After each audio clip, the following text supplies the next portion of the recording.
사랑했던 사람과의 이별. 그 순간 세상이 멈춘 것 같습니다. 어제까지 함께였던 시간들이 오늘은 상처가 되어 돌아옵니다. 우리는 묻게 됩니다. 왜 이렇게 된 걸까? 내가 뭘 잘못한 걸까? 그런데 말입니다. 이별이 주는 고통의 본질은 사실 이별 그 자체가 아닙니다. 우리가 변하지 않을 것이라 믿었던 관계가 변해버렸다는 사실. 그것이 우리를 무너뜨립니다. 오늘은 불교의 무상 철학을 통해 이별 후 마음을 어떻게 추스를 수 있는지 함께 살펴보겠습니다. 무상. 이 말은 영원한 것은 없다는 뜻입니다. 모든 것은 생겨났다가 사라집니다. 만남이 있으면 헤어짐이 있고 시작이 있으면 끝이 있는 것이 세상의 이치입니다. 그런데 우리는 왜 이별 앞에서 이토록 무너질까요? 우리가 사랑하는 사람과의 관계를 영원할 것이라 착각했기 때문입니다. 산을 오를 때를 생각해 봅니다. 정상에 오르는 순간이 있으면 반드시 내려가는 순간도 옵니다. 하지만 우리는 정상에서 영원히 머물 수 있다고 믿습니다. 관계도 마찬가지입니다. 만남의 순간이 있으면 헤어짐의 순간도 함께 존재하는 것입니다. 이것은 슬픈 진실이 아닙니다. 그저 사실인 것입니다. 어떤 사람은 이별 후 끊임없이 과거를 되돌아봅니다. 그때 내가 다르게 행동했다면, 내가 조금만 더 잘했더라면, 이런 생각들이 밤마다 그를 괴롭힙니다. 이것을 불교에서는 집착이라고 부릅니다. 집착은 불과 같습니다. 처음에는 작은 불씨처럼 시작되지만 시간이 지날수록 온 마음을 태워버립니다. 우리는 이미 끝난 관계를 붙잡으려 애씁니다. 돌아오지 않을 시간을 되돌리려 합니다. 하지만 과거는 이미 흘러간 강물입니다. 아무리 손을 뻗어도 다시 잡을 수 없습니다. 그렇다면 우리는 어떻게 해야 할까요? 빛이 있으면 그림자가 생깁니다. 사랑이라는 빛이 찬란할수록 이별이라는 그림자도 짙어지는 법입니다. 누군가는 말합니다. 차라리 사랑하지 말걸. 하지만 그림자가 두려워 빛을 피한다면 우리는 어둠 속에서만 살게 됩니다. 이별의 아픔은 사랑했다는 증거입니다. 진심으로 사랑했기에 헤어짐이 이토록 아픈 것입니다. 이것을 받아들이는 것. 그것이 치유의 첫걸음입니다.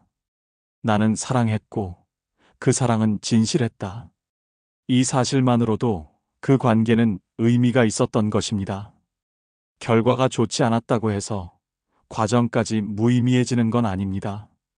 마음은 바다와 같습니다. 파도가 일 때가 있고 잔잔할 때가 있습니다.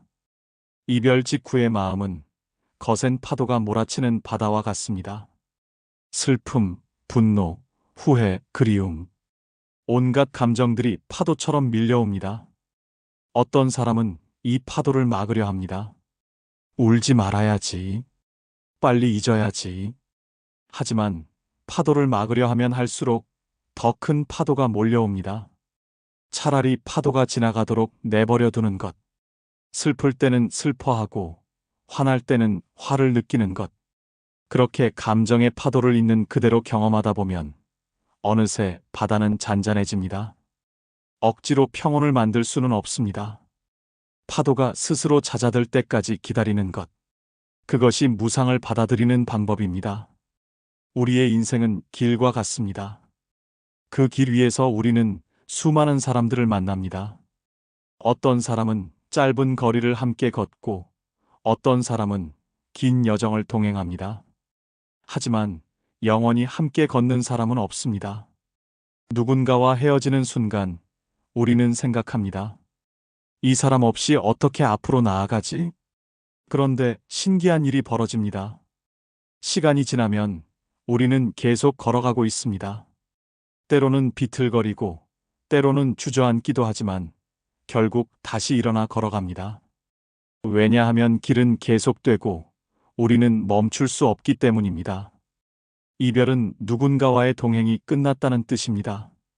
하지만 우리의 길이 끝났다는 뜻은 아닙니다. 혼자 걷는 구간도 우리 인생의 한 부분인 것입니다. 혹시 여러분도 지금 이별의 아픔 속에 계신가요? 밤마다 그 사람 생각에 잠 못 이루고 계신가요? 그렇다면 잠시 멈춰서 스스로에게 물어보세요. 나는 지금 무엇을 붙잡고 있는가? 이미 떠난 사람을 붙잡고 있는 건 아닌가요? 돌아오지 않을 시간을 되돌리려 하는 건 아닌가? 손을 펴보세요. 붙잡고 있던 것을 내려놓아 보세요. 처음에는 두렵습니다. 손을 펴면 모든 것을 잃을 것 같으니까요. 하지만 실제로는 그 반대입니다. 손을 펴야 새로운 것을 받아들일 수 있습니다. 사계절을 보세요. 겨울이 왔다고 해서 봄이 오지 않는 것은 아닙니다. 아무리 춥고 긴 겨울이라도 반드시 봄은 찾아옵니다. 이것이 자연의 법칙입니다. 우리의 마음도 마찬가지입니다. 이별 직후의 마음은 겨울과 같습니다. 모든 것이 얼어붙고 차갑고 황량합니다. 하지만 이 겨울이 영원히 계속될까요? 아닙니다. 시간이 지나면 얼음은 녹고 새싹이 돋아나고 꽃이 핍니다. 우리는 그저 기다리면 됩니다. 억지로 봄을 만들 수는 없습니다. 하지만 봄은 반드시 옵니다. 그것이 무상의 또 다른 의미입니다. 나쁜 것도 영원하지 않다는 것. 거울을 닦는다고 생각해 봅니다. 오랜 시간 먼지가 쌓인 거울. 우리는 그 먼지를 닦아냅니다. 하나씩, 천천히. 이별 후, 우리의 마음도 그렇습니다. 상처, 후회, 원망, 집착. 이런 감정들이 마음이라는 거울에 먼지처럼 쌓여 있습니다. 우리는 이 먼지를 하나씩 닦아내야 합니다. 급하게 닦으려 하면 거울이 긁힙니다. 천천히, 부드럽게 닦아야 합니다. 그리고 언젠가 먼지가 모두 닦인 거울을 보게 됩니다. 그 거울에는 진짜 내 모습이 비칩니다. 누군가의 사랑을 받아야만 가치 있는 사람이 아니라 그 자체로 온전한 나. 그것을 발견하는 순간 진정한 치유가 시작됩니다. 무상을 받아들이는 것은 포기가 아닙니다. 오히려 자유입니다. 우리가 영원을 기대할 때 우리는 두려움 속에 살게 됩니다. 이 사람이 떠나면 어쩌지? 이 행복이 끝나면 어쩌지? 하지만 모든 것이 변한다는 사실을 받아들이면 우리는 자유로워집니다. 떠날 사람은 떠나고 남을 사람은 남습니다. 그것을 우리가 통제할 수 없습니다. 통제할 수 없는 것에 매달리는 것. 그것이 고통의 근원입니다. 반대로 지금 이 순간에 집중하는 것. 과거를 붙잡지 않고 미래를 두려워하지 않고 지금 여기에 온전히 존재하는 것. 그것이 무상을 받아들인 사람의 삶입니다. 누군가는 묻습니다. 이별 후에 뭐가 남나요? 많은 것이 남습니다. 그 사람과 함께한 시간은 씨앗과 같습니다. 좋았던 기억들, 배운 교훈들, 성장한 내 모습. 이 모든 것이 씨앗입니다. 당장은 보이지 않습니다. 땅 속에 묻혀 있으니까요. 하지만 시간이 지나면 그 씨앗은 싹을 틔웁니다. 그때 그 경험이 있었기에 지금의 내가 있다. 언젠가 우리는 이렇게 말하게 됩니다. 모든 만남은 우리에게 무언가를 남깁니다. 심지어 아픈 이별조차도. 그것을 인정하는 것. 그것이 무상을 통한 성장입니다. 강물을 보면 알 수 있습니다. 강물은 한 곳에 머물지 않습니다. 끊임없이 흐릅니다. 바위를 만나면 돌아가고 낭떠러지를 만나면 폭포가 됩니다. 하지만 멈추지 않습니다. 우리의 삶도 그렇습니다. 이별이라는 바위를 만났다고 해서 우리가 멈춰야 하는 건 아닙니다. 돌아가면 됩니다. 다른 길을 찾으면 됩니다. 때로는 떨어지는 것처럼 느껴질 수도 있습니다. 하지만 폭포도 결국 강으로 이어집니다. 흐름을 멈추지 마세요. 아프더라도 힘들더라도 계속 흐르세요. 그것이 삶이고 그것이 무상을 사는 방법입니다. 이별은 끝이 아닙니다. 하나의 장이 닫히고 새로운 장이 열리는 것입니다. 무상의 진리는 우리에게 말합니다. 모든 것은 변한다. 고통도 슬픔도.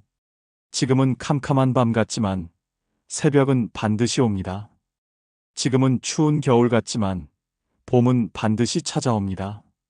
그러니 조급해하지 마세요. 스스로를 다그치지 마세요. 천천히 한 걸음씩 걸어가세요. 당신은 잘하고 있습니다. 이별을 겪으면서도 여전히 서 있다는 것. 그것만으로도 당신은 충분히 강한 사람입니다. 무상은 슬픈 진리가 아닙니다. 위로의 진리입니다. 모든 것은 지나갑니다. 이 아픔도 지나갈 것입니다. 그리고 그 자리에 더 단단해진 당신이 남을 것입니다.